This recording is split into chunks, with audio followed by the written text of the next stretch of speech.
Yemen में Houthi लड़ाकों के खिलाफ अमेरिका का सबसे बड़ा ऑपरेशन जारी है। इसी बीच हूती लड़ाकों ने अमेरिका के M9 ड्रोन को मार गिराया है। इसे अमेरिकी सेना का सबसे ताकतवर टेक्नोलॉजी का ड्रोन माना जाता है। अगर इसकी कीमत की बात करें तो रुपए में इसकी कीमत 2 अरब से ज्यादा है। मीडिया रिपोर्ट्स के मुताबिक अमेरिका ने इस ड्रोन को यमन के आसमानों में उतार रखा था। हूती के लड़ाकों ने इस ड्रोन पर अटैक किया और इस मिसाइल अटैक में इस ड्रोन के परखच्चे उड़ गए हैं। एसोसिएटेड प्रेस ने हूती स्पोकपर्सन के हवाले से बताया है कि ड्रोन पर अटैक मारिब में हुआ है, जो तेल और गैस के लिए मशहूर माना जाता है।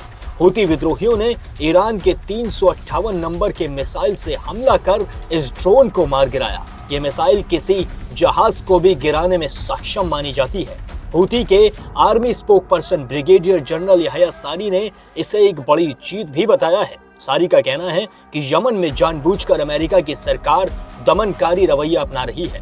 हूती लड़ाकों का कहना है कि जब तक गाजा में युद्ध नहीं रुकता है तब तक वो समंदर में मालवाहकों को रोकने का काम जारी के मुताबिक दूसरी अमेरिका के ड्रोन को हूती लड़ाकों को अलर्ट करते हुए और ज्यादा तैनाती के बाद MQ-9 ड्रोन 40,000 फीट से ज्यादा ऊंचाई पर उड़ सकते हैं और 30 घंटे से ज्यादा समय तक हवा में भी रह सकते हैं। इस ड्रोन की कीमत 30 मिलियन अमेरिकी डॉलर यानी कि 2 अरब रुपए से ज्यादा है। अमेरिका इस ड्रोन को और भी देशों को बेचता है। वहीं ईरान के जिस मिसाइल से इस ड्रोन को मार गिराया है उसकी कीमत करीब 59 लाख रुपए है।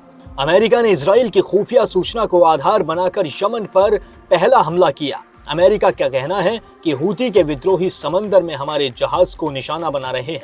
अब तक 100 से ज्यादा अमेरिकी जहाज को समंदर में हूती लड़ाकों ने मार गिराया है।